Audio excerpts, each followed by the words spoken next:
ਤੂੰ ਚਲਿਆ ਜਾ, ਜਾ ਕੇ ਉੱਥੇ ਕਾਰਜ ਸਾਂਭ, ਤੇ ਜਦੋਂ ਅਸੀਂ ਬੁਲਾਵਾਂਗੇ ਉਹਦੀ ਆਵੀਂ। ਇਹ ਪਰਚਾ ਵੀ ਸੀ ਜੀ ਪੰਜਵੇਂ ਗੁਰੂ ਬਣਾਉਣ ਦਾ, ਥਾਪਣ ਦਾ। ਗੁਰੂ ਨਾਨਕ ਦੇ ਗੱਦੀ ਦਾ ਅਗਲਾ ਗੁਰੂ। ਇਹ ਵੀ ਸਤਿਗੁਰੂ ਜੀ ਪਰਖਣਾ ਚਾਹੁੰਦੇ ਸੀ ਕਿ ਤਿੰਨਾਂ ਚੋਂ ਕਿਹੜਾ ਲਾਇਕ ਨਿਕਲਦਾ ਹੈ, ਕਿਉਂਕਿ ਤੀਜੇ ਪਾਤਸ਼ਾਹ ਧੰਨ ਗੁਰੂ ਅਮਰਦਾਸ ਮਹਾਰਾਜ ਜੀ ਤੋਂ ਬੀਬੀ ਭਾਨੀ ਨੇ ਬਚਨ ਲਿਆ ਸੀ। ਇਸ਼ਨਾਨ ਕਰ ਰਹੇ ਸੀ ਸਤਿਗੁਰੂ ਜੀ, ਪੀੜੇ ਦਾ ਪਾਵਾ ਟੁੱਟ ਗਿਆ ਸੀ, ਆਪਣਾ ਪੈਰ ਉਸ ਪਾਵੇ ਦੇ ਹੇਠ ਲਾ ਲਿਆ ਸੀ, ਸੇਵਾ ਕੀਤੀ ਸਤਿਗੁਰਾਂ ਦੀ। ਸਤਿਗੁਰੂ ਜੀ ਕਹਿੰਦੇ ਨੇ, ਪੁੱਤਰੀਏ ਤੇਰੀ ਸੇਵਾ ਸਫਲ ਹੈ, ਮੰਗ ਕੀ ਮੰਗਦੀ ਹੈ? ਹੱਥ ਜੋੜ ਕੇ ਕਹਿੰਦੇ, ਮਹਾਰਾਜ ਜੇ ਤਰੁੱਠੇ ਹੋ ਘਰ ਦੀ ਘਰ ਵਿੱਚ ਰਹਿ ਜੇ, ਆਖੋ ਸਤਨਾਮ ਸ੍ਰੀ ਵਾਹਿਗੁਰੂ ਜੀ। ਪਹਿਲਾਂ ਗੁਰਮੁਖ ਪਿਆਰਿਓ ਸੇਵਾਦਾਰ ਨੂੰ ਮਿਲਦੀ ਰਹੀ ਹੈ ਜੀ ਗੁਰੂ ਨਾਨਕ ਦੀ ਗੱਦੀ, ਤੇ ਜਦ ਇਹ ਵਚਨ ਲਿਆ ਮਹਾਰਾਜ ਕਹਿੰਦੇ ਨੇ ਘਰ ਦੀ ਘਰ ਵਿੱਚ ਰਹਿ ਜੇਗੀ, ਪਰ ਇਹਦੇ ਵਾਸਤੇ ਕੁਰਬਾਨੀਆਂ ਵੀ ਦੇਣੀਆਂ ਪੈਣਗੀਆਂ, ਆਖੋ ਸਤਨਾਮ ਸ੍ਰੀ ਵਾਹਿਗੁਰੂ। ਇਹ ਗੁਰਮੁਖ ਪਿਆਰਿਓ ਇਹ ਬਚਨ ਲਿਆ ਚੌਥੇ ਪਾਤਸ਼ਾਹ ਜੀ ਧੰਨ ਗੁਰੂ ਰਾਮਦਾਸ ਮਹਾਰਾਜ ਜੀ ਪਰਖਣਾ ਚਾਹੁੰਦੇ ਸੀ ਕਿਹੜਾ ਪੁੱਤਰ ਲਾਇਕ ਨਿਕਲਦਾ ਹੈ। ਪ੍ਰਿਥਵੀ ਚੰਦ ਗੁਰਮੁਖ ਪਿਆਰਿਓ ਉਹਦਾ ਜਿਹੜਾ ਮਨ ਸੀ ਉਧਰੇ ਦੌੜਿਆ ਫਿਰਦਾ ਹੈ, ਭੇਟਾਵਾਂ ਸਾਹਮਣੀਆਂ ਨੇ, ਮਾਇਆ ਸਾਹਮਣੀ ਹੈ, ਰਸਤਾਂ ਸਾਹਮਣੀਆਂ ਨੇ। ਗੁਰੂ ਰਾਮਦਾਸ ਮਹਾਰਾਜ ਜੀ ਕਹਿੰਦੇ ਨੇ, ਪ੍ਰਿਥਵੀ ਤੂੰ ਚਲਿਆ ਜਾ। ਕਹਿੰਦਾ, ਮਹਾਰਾਜ ਮੈਨੂੰ ਮਾਫ ਕਰਿਓ ਜੇ ਮੈਂ ਚਲਿਆ ਜਾਵਾਂਗਾ, ਸੰਗਤ ਜੋ ਰਸਦ ਲਿਆਉਂਦੀ ਹੈ, ਭੇਟਾਵਾ ਲਿਆਉਂਦੀ ਹੈ, ਇਹਨੂੰ ਕੌਣ ਸਾਂਭੇਗਾ? ਆਖੋ ਸਤਨਾਮ ਸ੍ਰੀ ਵਾਹਿਗੁਰੂ। ਮੇਤੋਂ ਨਹੀਂ ਜਾਇਆ ਜਾਣਾ। ਜਵਾਬ ਦੇ ਦਿੱਤਾ। ਦੂਸਰੇ ਸੁਪੁੱਤਰ ਮਹਾਦੇਵ ਨੂੰ ਪੁੱਛਿਆ, ਇਹ ਅਵਤੁੱਤੀ ਸੀ ਜੀ ਦੁਨੀਆ ਨਾਲ, ਗੁਰਮੁਖ ਪਿਆਰਿਓ ਇਹਦਾ ਸੰਬੰਧ ਨਹੀਂ ਸੀ। ਇਹ ਹਰ ਸਮੇਂ ਗੁਰਮੁਖ ਪਿਆਰਿਓ ਮਗਨ ਰਹਿੰਦੇ ਸੀ ਮਹਾਦੇਵ ਜੀ। ਇਹਨਾਂ ਨੂੰ ਕਿਹਾ ਵੀ ਤੂੰ ਚਲਿਆ ਜਾ। ਇਹ ਕਹਿੰਦੇ ਮੇਰਾ ਕੋਈ ਰਿਸ਼ਤੇਦਾਰ ਨਹੀਂ, ਆਖੋ ਸਤਨਾਮ ਸ੍ਰੀ ਵਾਹਿਗੁਰੂ ਜੀ। ਕੋਈ ਰਿਸ਼ਤੇਦਾਰ। ਜਵਾਬ ਦੇ ਦਿੱਤਾ। ਤੀਜੇ ਸੁਪੁੱਤਰ ਅਰਜਨ ਦੇਵ ਜੀ, ਛੋਟੇ ਸੁਪੁੱਤਰ ਅਰਜਨ ਦੇਵ ਜੀ, ਕਿਹਾ ਪੁੱਤਰ ਜੀ ਤੁਸੀਂ ਜਾਣਾ ਕਰੋ। ਹੱਥ ਜੋੜ ਕੇ ਪੱਲਾ ਪਾ ਕੇ ਕਹਿੰਦੇ, ਮਹਾਰਾਜ ਆਪ ਜੀ ਦਾ ਹੁਕਮ ਸਿਰ ਮੱਥੇ, ਆਖੋ ਸਤਨਾਮ ਸ੍ਰੀ ਵਾਹਿਗੁਰੂ। ਆਪ ਜੀ ਦਾ ਹੁਕਮ ਸਿਰ ਮੱਥੇ। ਹੁਕਮ ਮੰਨਣਾ ਪੈਂਦਾ ਜੀ ਗੁਰੂ ਦਾ, ਜੇ ਗੁਰੂ ਦਾ ਬਣਨਾ ਹੈ। ਹੁਕਮ ਮੰਨਿਆ ਹੋਵੇ ਪ੍ਰਵਾਨ, ਤਾਂ ਖਸਮੈ ਕਾ ਮਹਿਲ ਪਾਏ ਸੀ। ਮੰਨੇ ਕੀ ਗਤ ਕਹੀ ਨਾ ਜਾਏ, ਜੇ ਕੋ ਕਹੇ ਪਿਛੇ ਪਛਤਾਏ। ਹੱਥ ਜੋੜ ਕੇ ਕਹਿੰਦੇ, ਮਹਾਰਾਜ ਆਪ ਜੀ ਦਾ ਹੁਕਮ ਸਿਰ ਮੱਥੇ। ਗੁਰੂ ਰਾਮਦਾਸ ਮਹਾਰਾਜ ਜੀ ਕਹਿੰਦੇ ਨੇ, ਅਰਜਨ ਦੇਵ ਜਾ ਕੇ ਕਾਰਜ ਸੰਭੋ। ਗੁਰੂ ਨਾਨਕ ਦੀ ਸਤਿਗੁਰਾਂ ਦੀ ਕਿਰਪਾ ਸਦਕਾ ਕਾਰਜ ਨਪੇੜੇ ਚੜੋ, ਤੇ ਜਿੰਨਾ ਤੱਕ ਰੱਸੀ ਬੁਲਾਉਂਦੇ ਨਹੀਂ ਉਹਨਾਂ ਤੱਕ ਆਉਣਾ ਨਹੀਂ। ਹੱਥ ਜੋੜ ਕੇ ਕਹਿੰਦੇ, ਸਤਿਵਚਨ ਮਹਾਰਾਜ ਤਿਆਰੀ ਕਰਦੇ ਨੇ, ਮਨ ਉਦਾਸ ਹੈ, ਮਨ ਉਦਾਸ ਹੈ। ਸਤਿਗੁਰਾਂ ਦੇ ਦਰਸ਼ਨ ਕਿਵੇਂ ਹੋਣਗੇ ਸੋਚਦੇ ਨੇ, ਕੀ ਪਤਾ ਕਿੰਨੇ ਕੁ ਦਿਨ ਰਹਿਣਾ ਪੈ। ਸਿੱਖ ਗੁਰਮੁਖ ਪਿਆਰਿਓ ਸਤਿਗੁਰਾਂ ਦੇ ਦਰਸ਼ਨ ਤੋਂ ਬਿਨਾਂ ਰਹਿ ਨਹੀਂ ਸਕਦਾ ਜੀ। ਜਿਹੜਾ ਅਸਲ ਸਿੱਖ ਹੈ ਉਹ ਗੁਰਮੁਖ ਪਿਆਰਿਓ ਨਿਤਨੇਮ ਕਰੇਗਾ, ਜਿੱਥੇ ਮਰਜ਼ੀ ਹੋਵੇ ਕੰਮਕਾਰ ਤੇ ਆਪਦਾ ਨਿਤਨੇਮ ਨਹੀਂ ਛੱਡਦਾ। ਆਖੋ ਸਤਨਾਮ ਸ੍ਰੀ ਵਾਹਿਗੁਰੂ। ਜਿਸ ਗੁਰੂ ਘਰ ਜਾਇਆ ਜਾਵੇ ਗੁਰਮੁਖ ਪਿਆਰਿਓ ਸਮਾਂ ਲੱਗੇ ਜ਼ਰੂਰ ਜਾਂਦਾ ਹੈ, ਜੇ ਕਿਤੇ ਕੰਮਕਾਰ ਤੇ ਹੋਵੇ। ਫਿਰ ਗੁਰਮੁਖ ਪਿਆਰਿਓ ਮਨ ਵਿੱਚ ਸਤਿਗੁਰਾਂ ਦੇ ਦਰਸ਼ਨ ਕਰ ਲੈਂਦੇ ਨੇ। ਆਖੋ ਸਤਨਾਮ। ਸ੍ਰੀ ਵਾਹਿਗੁਰੂ। ਗੁਰੂ ਅਰਜਨ ਦੇਵ ਮਹਾਰਾਜ ਕਹਿੰਦੇ ਨੇ ਵਿਛੜ ਨੂੰ ਜੀ ਨਹੀਂ ਕਰਦਾ, ਪਰ ਕਰੀਏ ਕੀ, ਆਗਿਆ ਮੰਨਣੀ ਪੈਣੀ ਹੈ, ਆਗਿਆ ਮੰਨਣੀ ਪੈਣੀ ਹੈ। ਸਤਿਗੁਰਾਂ ਦੇ ਮਾਤਾ ਜੀ ਕਹਿੰਦੇ ਨੇ ਪੁੱਤਰ ਜੀ ਜੇ ਨਹੀਂ ਜੀ ਕਰਦਾ ਜਾਣ ਨੂੰ ਨਾ ਜਾਓ, ਉਦਾਸ ਨਾ ਹੋਵੋ। ਪਰ ਮਹਾਰਾਜ ਸਤਿਗੁਰੂ ਜੀ ਕਹਿੰਦੇ ਮਾਤਾ ਜੀ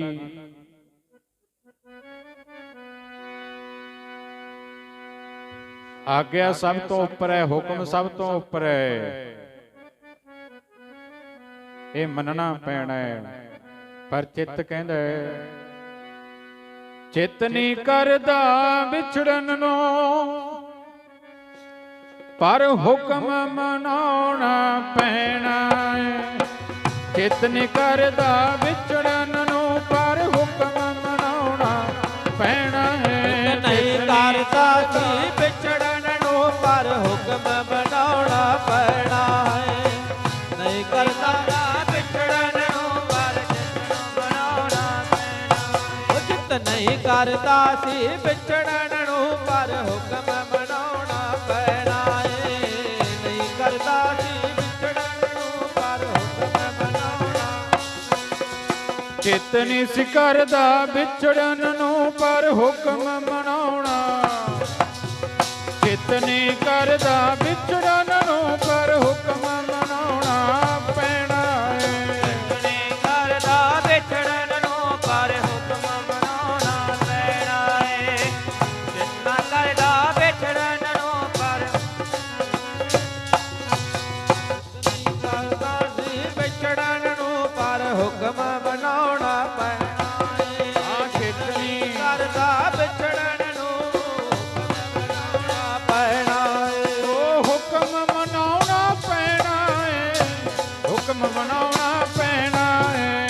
ਹੁਕਮ ਮਨਾਉਣਾ ਪੈਣਾ ਏ, ਹੁਕਮ ਮਨਾਉਣਾ ਪੈਣਾ ਏ। ਹਾਂ ਹੁਕਮ ਮਨਾਉਣਾ ਪੈਣਾ ਏ, ਹੁਕਮ ਮਨਾਉਣਾ ਪੈਣਾ ਏ। ਹੁਕਮ ਮਨਾਉਣਾ ਪੈਣਾ ਏ ਜੀ, ਹੁਕਮ ਮਨਾਉਣਾ, ਹੁਕਮ ਮਨਾਉਣਾ ਪੈਣਾ ਏ, ਹੁਕਮ ਮਨਾਉਣਾ ਪੈਣਾ ਏ। ਹੁਕਮ ਮਨਾਉਣਾ ਪੈਣਾ ਏ, ਹੁਕਮ ਮਨਾਉਣਾ ਪੈਣਾ ਏ। ਹੁਕਮ ਮਨਾਉਣਾ ਪੈਣਾ ਏ, ਹੁਕਮ ਮਨਾਉਣਾ ਪੈਣਾ ਏ। ਹੁਕਮ ਮਨਾਉਣਾ ਪੈਣਾ ਏ, ਹੁਕਮ ਮਨਾਉਣਾ ਪੈਣਾ। ਹੁਕਮ ਮਨਾਉਣਾ ਪੈਣਾ ਏ, ਹੁਕਮ ਮਨਾਉਣਾ ਪੈਣਾ ਏ। ਉਹ ਚਿੱਤ ਨਹੀਂ ਕਰਦਾ ਵਿਛੜਨ ਨੂੰ, ਚਿੱਤ ਨਹੀਂ, ਚਿੱਤ ਨਹੀਂ ਕਰਦਾ ਵਿਛੜਨ ਨੂੰ, ਪਰ ਹੁਕਮ ਮਨਾਉਣਾ ਪੈਣਾ। ਚਿੱਤ ਨਹੀਂ ਕਰਦਾ ਵਿਛੜਨ ਨੂੰ, ਪਰ ਹੁਕਮ ਮਨਾਉਣਾ ਪੈਣਾ ਹੈ। ਚਿੱਤ ਨਾ ਕਰਦਾ ਵਿਛੜਨ ਨੂੰ, ਪਰ ਹੁਕਮ ਮਨਾਉਣਾ ਪੈਣਾ। ਚਿੱਤ ਨਹੀਂ ਕਰਦਾ ਵਿਛੜਨ ਨੂੰ, ਪਰ ਹੁਕਮ ਮਨਾਉਣਾ ਪੈਣਾ ਏ। ਚਿੱਤ ਨਹੀਂ ਕਰਦਾ ਵਿਛੜਨ ਨੂੰ, ਪਰ ਹੁਕਮ ਮਨਾਉਣਾ ਪੈਣਾ। ਚਿੱਤ ਨਹੀਂ ਕਰਦਾ ਵਿਛੜਨ ਨੂੰ, ਪਰ ਹੁਕਮ ਮਨਾਉਣਾ ਪੈਣਾ। ਮਨ ਨਹੀਂ ਕਰਦਾ, ਚਿੱਤ ਨਹੀਂ ਕਰਦਾ ਸਤਿਗੁਰਾਂ ਤੋਂ ਵਿਛੜਨ ਨੂੰ, ਪਰ ਹੁਕਮ ਮਨਾਉਣਾ ਇਹ ਪੈਣਾ ਹੈ, ਤਾਂ ਹੀ ਕੁਝ ਮਿਲੇਗਾ। ਕੋ ਸਤਨਾਮ। ਸ੍ਰੀ ਵਾਹਿਗੁਰੂ। ਸਾਧੂਆਂ ਦਾ ਗੁਰਮੁਖ ਪਿਆਰਿਓ, ਸੰਤਾਂ ਤੋਂ ਜੇ ਕੁਝ ਲੈਣਾ ਹੋਵੇ ਨਾ ਭਾਈ ਧਿਆਨ ਦਿਓ।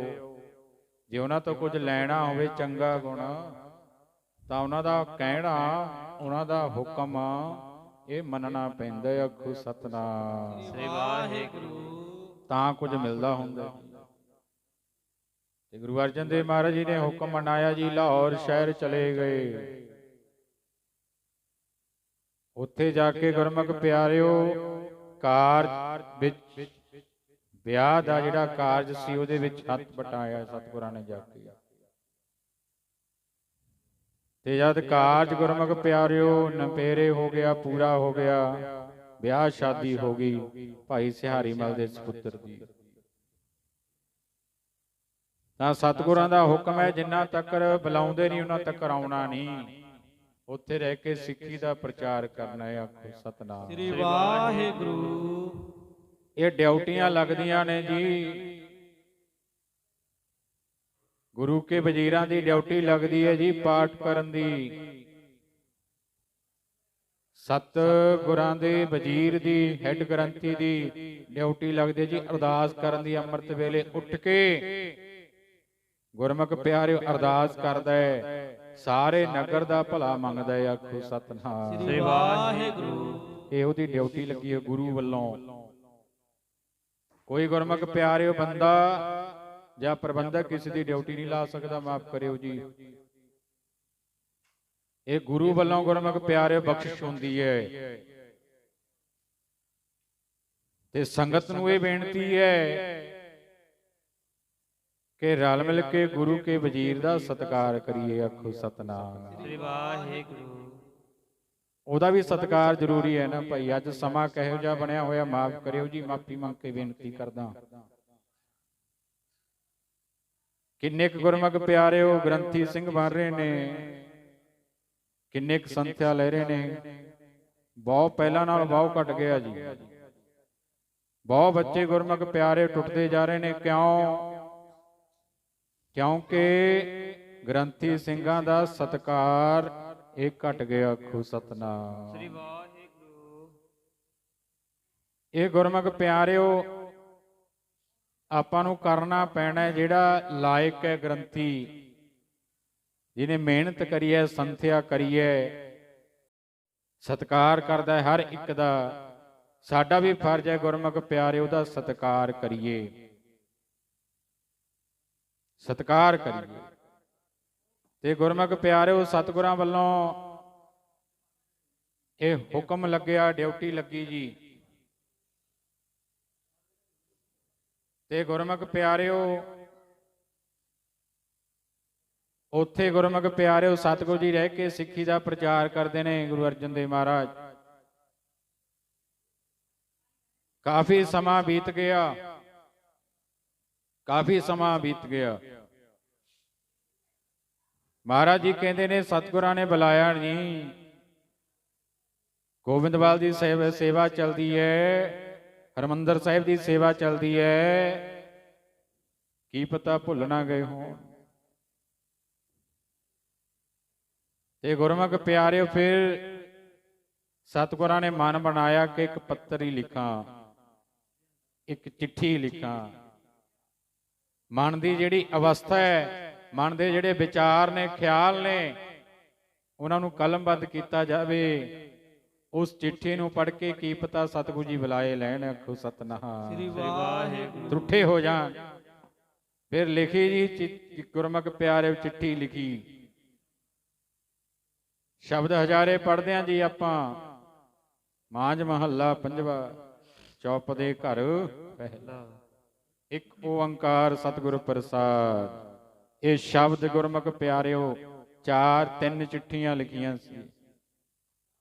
ਪਹਿਲੀ ਚਿੱਠੀ ਵਿੱਚ ਲਿਖਿਆ, ਮੇਰਾ ਮਨ ਲੋਚੈ ਗੁਰ ਦਰਸ਼ਨ ਥਾਈ, ਬਿਲਪ ਕਰੇ ਚਾਤਰ ਕੀ ਨਿਆਈ। ਤ੍ਰਿਖਾ ਨਾ ਉਤਰੈ ਸੰਤ ਨਾ ਆਵੈ ਬਿਨ ਦਰਸ਼ਨ ਸੰਤ, ਪਿਆਰੇ ਜੀਓ ਹਉ ਘੋਲੀ ਜੀਓ ਘੋਲ ਘੁਮਾਈ। ਗੁਰ ਦਰਸ਼ਨ ਸੰਤ ਪਿਆਰੇ ਜੀਓ। ਪਹਿਲੀ ਚਿੱਠੀ ਸਤਿਗੁਰਾਂ ਨੇ ਲਿਖੀ। ਮਹਾਰਾਜ ਆਪਣੇ ਮਨ ਦੇ ਖਿਆਲ ਲਿਖਦੇ ਨੇ। ਜਿਵੇਂ ਬੰਬੀਹੇ ਦੀ ਤੜਫ ਹੁੰਦੀ ਹੈ, ਚਕੋਰ ਦੀ ਤੜਫ ਹੁੰਦੀ ਹੈ, ਟਿਕਟਕੀ ਲਾ ਕੇ ਚੰਦਰਮੇ ਵੱਲ ਵੇਖੀ ਜਾਂਦੀ ਹੈ, ਗਰਦਨ ਆਕੜ ਜਾਂਦੀ ਹੈ, ਪਰ ਆਪਣੀ ਨਿਗਾਹ ਨਹੀਂ ਹਟਾਉਂਦੀ। ਬੰਬੀਹਾ ਤੜਫਦਾ ਸਵੰਤੀ ਬੂੰਦ ਨੂੰ। ਅਰਜਨ ਦੇਵ ਜੀ ਕਹਿੰਦੇ ਨੇ, ਮਹਾਰਾਜ ਮੇਰਾ ਮਨ ਅੱਜ ਤੁਹਾਡੇ ਦਰਸ਼ਨਾਂ ਨੂੰ ਤੜਫ ਰਿਹਾ। ਆਖੋ ਸਤਨਾਮ। ਸ੍ਰੀ ਵਾਹਿਗੁਰੂ। ਕਿਰਪਾ ਕਰਿਓ। ਕਿਰਪਾ ਕਰਿਓ। ਮਨ ਲੋਚਦਾ ਤਰਸ ਦੀਆਂ ਅੱਖੀਆਂ, ਤੇਰੇ ਆਂਦੇਦਾਰਿਆਂ ਨੂੰ। ਲੋਚਦਾ ਤਰਸ ਦੀਆਂ ਅੱਖੀਆਂ, ਤੇਰੇ ਆਂਦੇਦਾਰਿਆਂ ਨੂੰ। ਮਨ ਲੋਚਦਾ ਤਰਸ ਦੀਆਂ ਅੱਖੀਆਂ,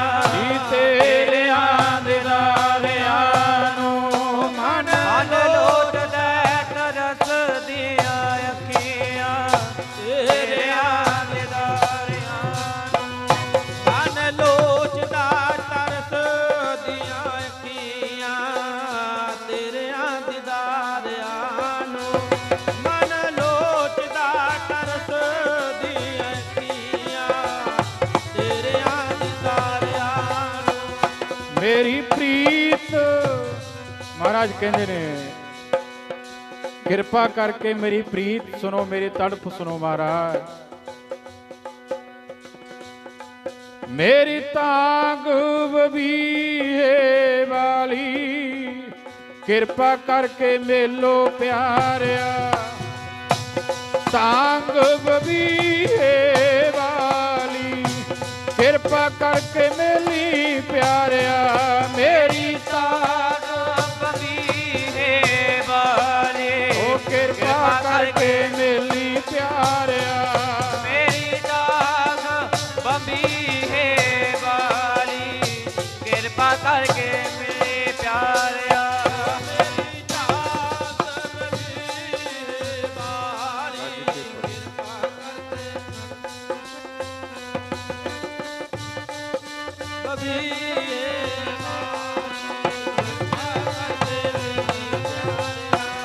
ਮੇਰੀ ਤੜਫ ਬਬੀਏ ਵਾਲੀ ਕਿਰਪਾ।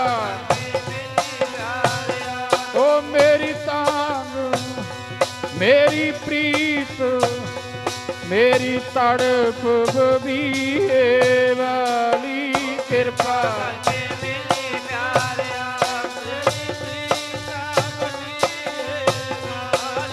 ਕਿਰਪਾ ਕਰਕੇ ਮੇਲੀ ਪਿਆਰਿਆ। ਮੇਰੀ ਪ੍ਰੀਤ ਬਬੀਏ ਵਾਲੀ ਓ ਕਿਰਪਾ ਕਰਕੇ ਮੇਰੀ ਪਿਆਰਿਆ। ਆਂ ਦਰਸ਼ਨ ਪਿਆਸੀ ਦਿਨ ਸਰਾਜ ਤਬੋ ਅੰਦਨ ਨੀਤ ਆ ਖੋਲ ਕਪਟ ਗੁਰ ਮੇਲੀਆ ਨਾਨਕ ਹਰ ਸੰਗ ਮੀਤ। ਪੰਤ ਨਿਹਾਰ ਕਾਮਨੀ ਲੋਚਨ ਭਰੀ ਲੈ ਉਸਾਸਾ ਉਰ ਨਾ ਭੀਜੈ ਪਗਨਾ ਕੀਸੈ ਹਰ ਦਰਸ਼ਨ ਕੀ ਆਸਾ। ਕਿਰਪਾ ਕਰਿਓ ਮਹਾਰਾਜ ਮੇਲ ਲਿਓ। ਇਹ ਪਹਿਲੀ ਗੁਰਮੁਖ ਪਿਆਰਿਓ ਚਿੱਠੀ ਲਿਖੀ ਅਰਜਨ ਦੇਵ ਜੀ ਨੇ। ਨੇੜਲੇ ਸਿੱਖ ਨੂੰ ਬੁਲਾਇਆ, ਸਮਝਾਇਆ ਕਿ ਸਤਿਗੁਰਾਂ ਦੇ ਦਰਬਾਰ ਵਿੱਚ ਜਾਵੀਂ, ਸਤਿਗੁਰਾਂ ਨੂੰ ਇਹ ਚਿੱਠੀ ਦੇ ਦੀ। ਚਲਿਆ ਗਿਆ ਜੀ ਲਾਹੌਰ ਤੋਂ ਅੰਮ੍ਰਿਤਸਰ। ਸਤਨਾਮ ਵਾਹਿਗੁਰੂ ਦਾ ਜਾਪ ਕਰਦਾ ਹੋਇਆ ਜਦ ਪਹੁੰਚਿਆ ਸਤਿਗੁਰਾਂ ਦੀ ਨਗਰੀ, ਅੱਗੇ ਗੁਰਮੁਖ ਪਿਆਰਿਓ ਭਾਈ ਪ੍ਰਿਥਵੀ ਚੰਦ ਜੀ ਇਹ ਸੇਵਾ ਕਰਦੇ ਨੇ। ਸਤਿਗੁਰਾਂ ਦਾ ਸੁਪੁੱਤਰ ਜਾਣ ਕੇ ਜੋ ਜੋ ਦੀਸੈ ਗੁਰ ਸਿੱਖੜਾ ਤਿਸ ਨਿਭ ਨਿਭ ਲਾਗਾ ਪਾਏ। ਸਤਿਗੁਰਾਂ ਦਾ ਸੁਪੁੱਤਰ ਜਾਣ ਕੇ ਚਿੱਠੀ ਦੇਤੀ ਕਿ ਸਤਿਗੁਰਾਂ ਨੂੰ ਦੇ ਦਿਓ। ਪਰ ਮਨ ਵਿੱਚ ਗੁਰਮੁਖ ਪਿਆਰੇ ਦਵੈਸ਼ ਭਾਵਨਾ ਸੀ ਨਾ ਕਿ ਜੇ ਮੈਂ ਚਲਿਆ ਗਿਆ ਪਿੱਛੋਂ ਸਤਿਗੁਰ ਜੀ ਗੁਰਤਾ ਗੱਦੀ ਤੇ ਅਰਜਨ ਦੇਵ ਨੂੰ ਨਾ ਬਿਠਾ ਦੇਣ। ਆਖੋ ਸਤਨਾਮ। ਸ੍ਰੀ ਵਾਹਿਗੁਰੂ। ਤਾਂ ਹੀ ਨਹੀਂ ਗਿਆ ਸੀ ਭਾਈ। ਜਦ ਚਿੱਠੀ ਖੋਲੀ ਪੜਿਆ, ਹੂਬਹੂ ਗੁਰਮੁਖ ਪਿਆਰਿਓ ਗੁਰੂ ਨਾਨਕ ਦੇਵ ਮਹਾਰਾਜ ਜੀ, ਗੁਰੂ ਅੰਗਦ ਦੇਵ ਮਹਾਰਾਜ ਜੀ, ਗੁਰੂ ਅਮਰਦਾਸ ਮਹਾਰਾਜ ਜੀ, ਗੁਰੂ ਰਾਮਦਾਸ ਮਹਾਰਾਜ ਗੁਰਬਾਣੀ ਦੇ ਨਾਲ ਮਿਲਦੀਆਂ ਪੰਕਤੀਆਂ ਪੜੀਆਂ। ਹੈਰਾਨ ਹੋ ਗਿਆ, ਸੋਚਦਾ ਜੇ ਇਹ ਚਿੱਠੀ ਗੁਰਾਂ ਤੱਕ ਪਹੁੰਚ ਗਈ ਸਤਿਗੁਰ ਜੀ ਪੱਕੀ ਏ ਉਹਨੂੰ ਗੱਦੀ ਦੇ ਦੇਣਗੇ। ਆਖੋ ਸਤਨਾਮ। ਸ੍ਰੀ ਵਾਹਿਗੁਰੂ। ਤੇ ਗੁਰਮੁਖ ਪਿਆਰਿਓ ਪਹੁੰਚਣੀ ਨਹੀਂ ਚਾਹੀਦੀ ਚਿੱਠੀ ਮਨ ਵਿੱਚ ਸੋਚਦਾ ਹੈ। ਉਹ ਸਿੱਖ ਨੂੰ ਮੋੜ ਦਿੱਤਾ, ਕਹਿ ਦਿੱਤਾ ਜਾ ਕੇ ਅਰਜਨ ਦੇਵ ਨੂੰ ਕਹਿ ਦੀ ਹਜੇ ਤੇਰੀ ਇੱਥੇ ਲੋੜ ਨਹੀਂ, ਜਦੋਂ ਲੋੜ ਹੋਗੀ ਅਸੀਂ ਆਪੇ ਬੁਲਾ ਲਾਂਗੇ। ਆਖੋ ਸਤਨਾਮ। ਸ੍ਰੀ ਵਾਹਿਗੁਰੂ। ਉੱਥੇ ਰਹੀ ਇੱਥੇ ਨਾ ਆਈ, ਇਹ ਕਹਿ ਕੇ ਮੋੜ ਦਿੱਤਾ। ਮਹਾਰਾਜ ਸਤ ਵਚਨ ਕਹਿ ਕੇ ਗੁਰਮੁਖ ਪਿਆਰਿਓ ਸਿੱਖੀ ਦਾ ਪ੍ਰਚਾਰ ਕਰਦੇ ਨੇ ਲਾਹੌਰ ਸ਼ਹਿਰ। ਸੰਗਤਾਂ ਜੁੜਦੀਆਂ ਨੇ ਗੁਰੂ ਨਾਨਕ ਦੇਵ ਮਹਾਰਾਜ ਦੀ ਸਿੱਖਿਆ ਨਾਲ। ਅੰਮ੍ਰਿਤ ਵੇਲੇ ਗੁਰਮੁਖ ਪਿਆਰਿਓ ਹਰ ਜਸ ਸੁਣਦਾ ਹੈ, ਸ਼ਾਮ ਨੂੰ ਹਰ ਜਸ ਸੁਣਦਾ ਹੈ, ਆਨੰਦ ਮਾਣਦਾ ਹੈ ਗੁਰਮੁਖ ਪਿਆਰਿਓ। ਆਨੰਦ ਭਿਆ ਮੇਰੀ ਮਾਏ ਸਤਿਗੁਰੂ ਮੈਂ ਪਾਇਆ। ਫਿਰ ਇੱਕ ਸਮੇਂ ਵਿਦਵਾਨ ਕਹਿੰਦੇ ਮੌਸਮ ਗੁਰਮੁਖ ਪਿਆਰਿਓ ਸਵੇਕਲਾ ਸੀ, ਥੋੜੀ ਥੋੜੀ ਬਰਸਾਤ ਪੈਂਦੀ ਹੈ, ਠੰਡੀ ਹਵਾ ਚੱਲਦੀ ਹੈ। ਮਹਾਰਾਜ ਗੁਰਮੁਖ ਪਿਆਰਿਓ ਧਰਮਸ਼ਾਲਾ ਦੀ ਛੱਤ ਤੇ ਚੜ੍ਹ ਗਏ। ਅੰਮ੍ਰਿਤਸਰ ਵੱਲ ਸਤਿਗੁਰਾਂ ਨੇ ਮੁੱਖ ਕਰਿਆ, ਯਾਦ ਕਰਦੇ ਨੇ ਮਹਾਰਾਜ ਤੁਹਾਡੇ ਦਰਸ਼ਨਾਂ ਦੀ ਤਾਂਘ ਹੈ ਜੀ, ਕਿਰਪਾ ਕਰਿਓ। ਦੂਸਰੀ ਚਿੱਠੀ ਲਿਖਦੇ ਨੇ ਮਹਾਰਾਜ ਜੀ, ਲਿਖਦੇ ਨੇ ਤੇਰਾ ਮੁਖ ਸੁਹਾਵਾ ਜੀਓ ਸਹਿਜ ਧੁਨ ਬਾਣੀ। ਰਹਾਓ ਠਹਿਰਾਓ ਤੋਂ ਅਗਲੀ ਹੈ ਜੀ, ਇਹ ਅਗਲਾ ਸ਼ਬਦ, ਅਗਲੀ ਪੰਕਤੀ ਇਸ ਸ਼ਬਦ ਦੀ। ਤੇਰਾ ਮੁਖ ਸੁਹਾਵਾ ਜੀਓ ਸਹਿਜ ਧੁਨ ਬਾਣੀ, ਚਿਰ ਹੋਆ ਦੇਖੇ ਸਾਰੰਗ ਪਾਣੀ। ਧਨ ਸੋ ਦੇਸ ਮਹਾਰਾਜ ਕਹਿੰਦੇ, ਇਹ ਮਾਲਕਾ ਤੇਰਾ ਜਿਹੜਾ ਮੁਖ ਹੈ ਇਹ ਸੁਹਾਵਾ ਹੈ, ਸੁੰਦਰ ਹੈ। ਤੇਰਾ ਮੁਖ ਤੱਕਣ ਨੂੰ ਜੀ ਕਰਦਾ ਹੈ, ਤੇਰੇ ਦਰਸ਼ਨ ਕਰਨ ਨੂੰ ਜੀ ਕਰਦਾ ਹੈ। ਤੇਰੀ ਮਿੱਠੀ ਬਾਣੀ, ਮਿੱਠ ਬੋਲੜਾ ਜੀ ਹਰ ਸੱਜਣ ਸੁਆਮੀ ਮੋਰਾ। ਮਿੱਠੀ ਬਾਣੀ ਸੁਣਨ ਨੂੰ ਜੀ ਕਰਦਾ, ਕੰਨ ਤਰਸੇ ਪਏ ਨੇ ਮਹਾਰਾਜ।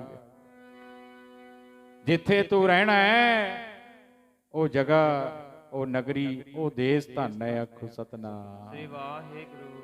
ਧਨ ਸੋ ਦੇ ਜਹਾਂ ਤੂੰ ਵਸਿਆ ਮੇਰੇ ਸੱਜਣ ਮੀਤ ਮੁਰਾਰੇ ਜੀਓ। ਹਾਂ ਘੋਲੀ ਹਾਂ ਘੋਲ ਗੁਰ ਸੱਜਣ ਮੀਤ ਮੁਰਾਰੇ। ਬਾਬਾ ਈਸਰ ਸਿੰਘ ਜੀ ਰਾੜੇ ਵਾਲੇ ਮਹਾਂਪੁਰਖ ਬੜੇ ਪ੍ਰੇਮ ਵਿੱਚ ਪੜਿਆ ਕਰਦੇ ਸੀ ਸ਼ਬਦ ਵਿੱਚ ਧਾਰਨਾ।